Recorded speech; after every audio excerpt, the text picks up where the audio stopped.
बिस्मिल्लाहिर्रहमानिर्रहीम, अस्सलाम वालेकुम। क्या मुल्क में अफरा तफरी फैल रही है? क्या एहतजाज, धरने, लॉन्ग मार्च की सियासत होने जा रही है?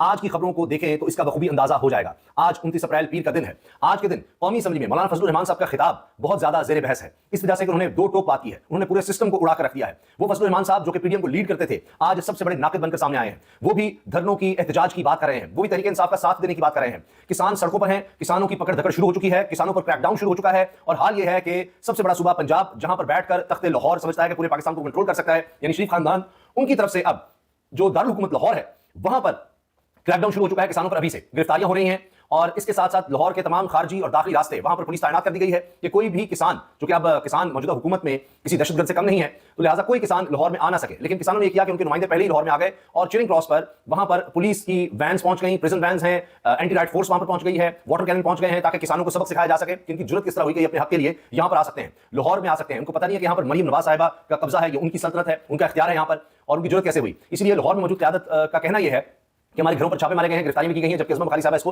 डिनाई करती हैं, कहती हैं कि ऐसा कुछ नहीं है, बल्कि वो कहती हैं कि एक सियासी जमात इसका फायदा उठाने की कोशिश कर रही है। यानी यहाँ कोई भी एहतजाज करेगा, वो चाहे डॉक्टर्स होंगे, वो नाबीना अफराद होंगे, कोई भी होगा, वकील होंगे, हत्ता कि पुलिस होगी, तो वो जनाब सब किसी सियासी जमात से ताल्लुक रखेंगे, क्योंकि इस वक्त सिर्फ और सिर्फ तहरीक इंसाफ नहीं ज़ेर एताब, बल्कि पूरी कौम इस वक्त ज़ेर एताब है। और जो भी शख्स अपने हुकूक के लिए खड़ा होगा, उसके साथ वही सलूक होगा जो तहरीक इंसाफ के साथ किया जाता है। अब हाल ये हुआ है कि ये मनाज़िर भी सामने आ रहे हैं कि स्टूडेंट्स को, नौजवान जो यहाँ पर तालीम हासिल कर रहे हैं लाहौर में, वो अगर इज़हार यकजहती के लिए खड़े हुए किसानों के साथ आए हैं कि भाई किसानों का इस्तेसाल हो रहा है, उनको उनका अनाज जो कई महीने लगाकर वो उगाते हैं उसकी सही कीमत नहीं मिल रही, वो तबाह हो रहा है, बारिशों में तबाह हो रहा है, उनकी सारी जो मेहनत है वो खराब हो रही है और वो कर्जों में डूब जाएंगे, तो वो आए हैं तो उनके साथ साथ खड़ा होना, जो उनका एक आईनी हक है। पुलिस डीएसपी उनको कह रहा है कि यहाँ खड़े मत हो वरना तुम्हें भी गिरफ्तार कर लेंगे।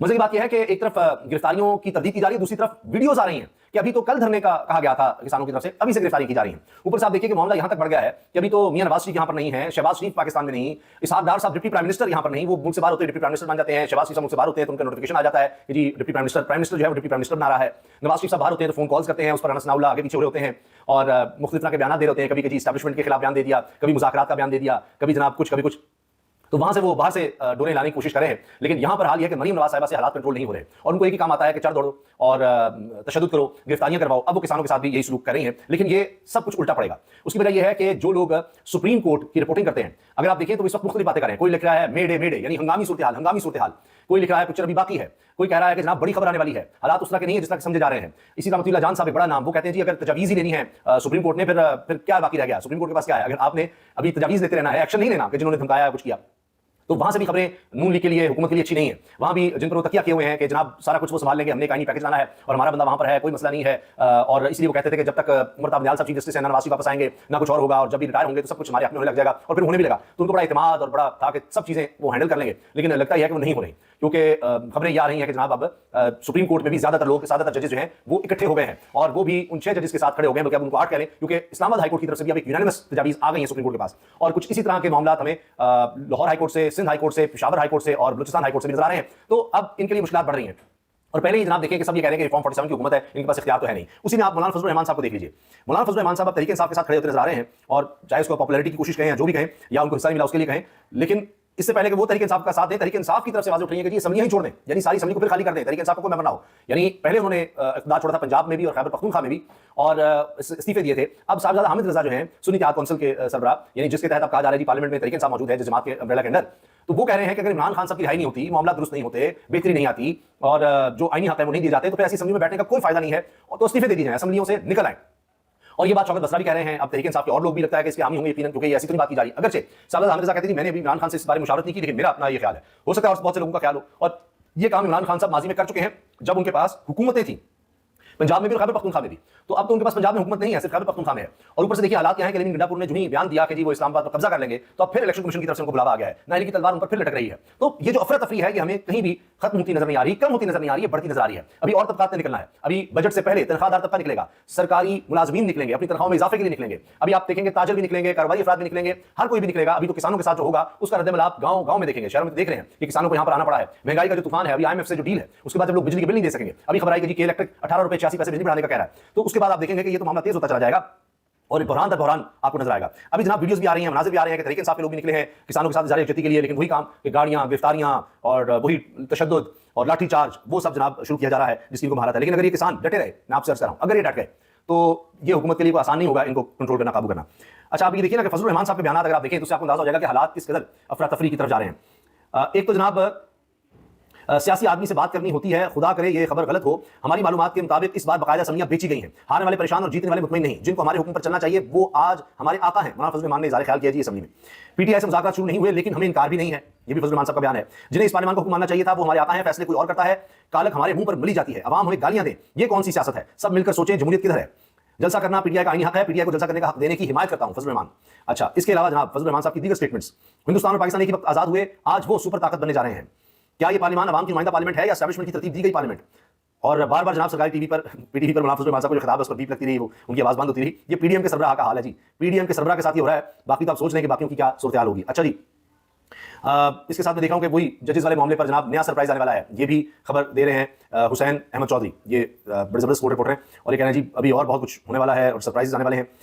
ऑपरेशन हुए, दहशतगर्द खत्म हो गए, आज दहशतगर्द कई गुना ताकतवर बनकर कैसे आ गए? पश्तून और बलोच बेल्ट में रियासत का कंट्रोल नहीं। पाकिस्तान इस वक्त एक गैर महफूज रियासत है, इसका जिम्मेदार कौन है? मौलाना फजल रहमान साहब, ये जनाब अपनी तकरीर में कह रहे हैं। इसके अलावा फजल रहमान साहब ने जनाब और स्टेटमेंट्स भी दिए हैं, और उसमें वो कहते हैं कि सियासी आदमी से बात करनी होती है, और फिर ये कि जी ये अवाम की नुमाइंदा पार्लियामेंट है या एस्टैब्लिशमेंट की तरतीब दी गई, ये वो सवाल कर रहे हैं। तो उन्होंने बड़ी सख्त तकरीर की है। अच्छा, इसके अलावा जनाब खुर्शीद शाह साहब वो अपना राग लाप रहे हैं। पाकिस्तान इंटरनेशनल एयरलाइन की निचकारी पाकिस्तान के साथ बहुत बड़ी ज्यादती होगी। पीआईए पाकिस्तान की वो पहचान है जो पूरी दुनिया में जाती है। पीआईए की निचकारी किसी सूरत मंजूर नहीं है। पीपल्स पार्टी के सीनियर रहनुमा सैयद खुर्शीद शाह का पीआईए की निचकारी के हवाले से आम बयान अब्बास शबीर ने इसको शेयर किया है। तो फिर पीपल्स पार्टी कर क्या रही है? खामोश तमाशाई कर दो, सब बेच दो, और उन्होंने सब कुछ बेचने के लिए लगाया हुआ है।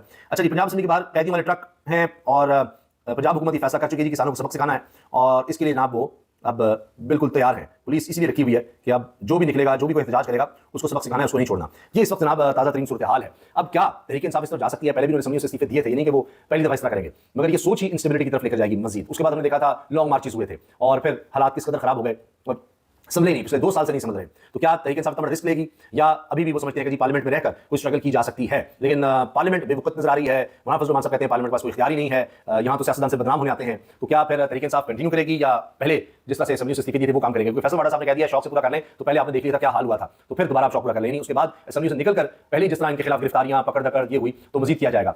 इलेक्शन लड़ना भी मुश्किल था, बहुत से लोग ग्रुप थे, इलेक्शन लड़ लिया, उसके बाद सामने असम्बली बड़ी मुश्किल से पहुंचे थे, बड़ी मुश्किल से लिया था। लेकिन एक बात तय है कि जी मौजूदा असम्बलियों में जिस तरह से मामला चलाने की कोशिश हो रही है, इससे स्टेबिलिटी आती नजर नहीं आ रही। ऊपर से ये किसानों वाला एहतजाज, और मैंने आपको बताया कि दीगर तबकात भी अब निकल रहे हैं, बिजली के बिल आएंगे, IMF की शिकायत होंगी, तो हर कोई फिर निकलेगा। तो कितने लोगों को ये पकड़ेंगे, कितनों को गिरफ्तार करेंगे, कितनों को जेलों में डालेंगे, कितनों पे लाठीचार्ज और आंसू गैस की शेलिंग या वाटर कैनन का इस्तेमाल कितना होगा? जब आप बेबस होंगे, किसान को पता है कि हम तो माशी तौर पर कत्ल हो रहे हैं, तो सड़कों पर ही आएंगे। और हुकूमत नजर आता है कि सिवाय डिनाइल मोड के किसी और प्लानिंग का नहीं सोच रही, और ये कि जनाब पकड़ो धकड़ो और ये सब, हमारे पास इतनी फोर्स जो है वो किस दिन इस्तेमाल होगी? अब जनाब पुलिस ने लाठी चार्ज कर दिया है, जबकि कई किसानों को गिरफ्तार भी कर लिया गया है। और ये लाहौर में गंदम पॉलिसी के खिलाफ जीपीओ चौक पर किसानों के एहतजाज के दौरान पुलिस ने किसानों पर लाठी चार्ज किया है, मुतअद्दिद किसानों को गिरफ्तार किया है। गंदम पॉलिसी के खिलाफ जीपीओ चौक पर पहुंचे, इससे पहले तहरीक इंसाफ भी यहाँ पर एहतजाज करती, तब भी यही होता था। और पुलिस ने उमैर मसूद और दीगर किसान कारकुनों को गिरफ्तार कर लिया है। पंजाब हुकूमत की जानिब से गंदम की खरीदारी शुरू करने के खिलाफ किसान एहतजाज की एहतजाज की कॉल पर मुख्तलिफ शहरों से किसानों की लाहौर आमद का सिलसिला जारी रहा, और एहतजाज के पेश नजर पुलिस की जानिब से कैदियों की वैन और वाटर कैन पंजाब असेंबली के बाहर पहुंचाई गई। एहतजाज को रोकने के लिए शहर के तमाम दाखिली रास्तों और पुलिस की नफरी तैनात की गई, जबकि शादरा, सगियां, ठोकर न्याज़बेग, शेरा कोर्ट्स में तमाम दाखिली रास्तों पर पुलिस तैनात रही। अच्छा, उसमें खाली साहब कहती हैं जी हमने तो कोई गिरफ्तारी नहीं की, और वो कहती हैं जी एक जो जमात है वो इसको एक्सप्लॉइट कर रही है। भाई आपके अपने लोग साबिक स्पीकर पंजाब असेंबली बोल रहे हैं कि आप किसानों को मार रहे हैं, इनके अपने एमपीएस बोल रहे हैं आप किसानों का कत्ल कर रहे हैं, कुछ खुदा का खौफ करें। स्पीकर पंजाब असेंबली जो है वो भी सिर्फ इसलिए कि देखिए मैं तो आपके साथ हूं दिखाने के लिए, वरना आपकी हुकूमत बैठे हैं करना कुछ नहीं। माशी तौर पर किसान कत्ल हो रहा है, उसके हाथ में कुछ नहीं जा रहा, उसकी गंदम पड़ी है, खराब हो रही है, खरीद नहीं रहे, ले नहीं रहे, तो कह रहे हैं कि जी इस पर कुछ ना कुछ तो करना चाहिए। किसान इत्तेहाद वाले कहते हैं कि जी हमारे तो पहले कई लोग गिरफ्तार हो चुके हैं, घरों पर छापे मारे गए हैं, और जुल्म और बर्बरियत इतनी ज्यादा हमारे साथ की जा रही है। दूसरा जनाब हाई कोर्ट में भी दरखास्त चली गई है, तो ये इस वक्त सूरत हाल है। बाकी हुकूमत जो है वो क्रैकडाउन में मसरूफ है, वो इनको हुकूक देने की तरफ नहीं सोच रही। उन्होंने कंटेनर लगा दिए, रास्ते बंद कर दिए, तो हुकूमत तो खुद अफरा तफरी कराती है। पहले लोगों के जायज हुकूक नहीं देती, प्लानिंग ठीक नहीं करती, उसके बाद जब अपने हुकूक लेने लोग आते हैं तो उसके बाद जनाब ये तोड़फोड़ शुरू कर दी जाती है। अब मरीम साहबा पहले ही कोई उनकी कारकर्दगी नहीं है, टिकटॉक के अलावा कोई और मशहूरी नजर नहीं आती, तो अब इसके बाद ये जो बहरान अब ये गंदम का पैदा हो रहा है किसानों की तरफ से, इस बारे में कहा जा रहा है अगले साल फिर आपको गंदम नहीं मिलेगी, लोग गंदम उगाएंगे नहीं, तो ये भी इन्हीं के सर से रह जाएगा कि एक और बदतरीन कारकर्दगी पाकिस्तान की तारीख में वो मरीम नवाज साहिबा के हिस्से में आएगी। तो अब ये किस तरह से इनको हैंडल करेंगी? क्या वही जो राना सनाउल्लाह साहब या शहबाज शरीफ, हमने देखा मॉडल टाउन सानहे का बड़ा जिक्र किया जाता है, तो उसी पैटर्न पर ये चलेंगी? दबाव तो इन पर शदीद है कि माजी है, किसी ने हमें कुछ नहीं कहा, उसके बाद तो जितना हो सकता है सख्त क्रैकडाउन किया जाए, पैगाम दिया जाए कि खबरदार कोई किसी तरह का एहतजाज करना सोचे वो बाहर आकर सड़कों पर बाद में आएंगे, पहले हम उनके घरों में घुस जाएंगे। तो आप याद होगा मरीम नवाज साहिबा तो घर में जाते हुए कहती मैं आ जाऊं, पहले अपने कैमरा वगैरह सब घुसा दिए घर के अंदर। तो इस तरह लगता है कि हुकूमत ने सोचा कि हम हालात को कंट्रोल कर लेंगे इस क्रैकडाउन के जरिए, ये बड़ा मुश्किल नजर आता है। और आगे अभी भी ये पैगाम दिया जा रहा है कि जी वो तहरीक इंसाफ जो है, अगर उसने अभी भी सबक नहीं सीखा और तहरीक इंसाफ सोचिए जी असम्बलियों से बाहर आ जाएंगे, तो असम्बलियों में अगर आप जा भी रहे हैं तो ये जनाब बड़ी मेहरबानी है, वरना इन सबको फिर से गिरफ्तार किया जा सकता है, उठाया जा सकता है, ये भी बड़ा वाज़ेह पैगाम है।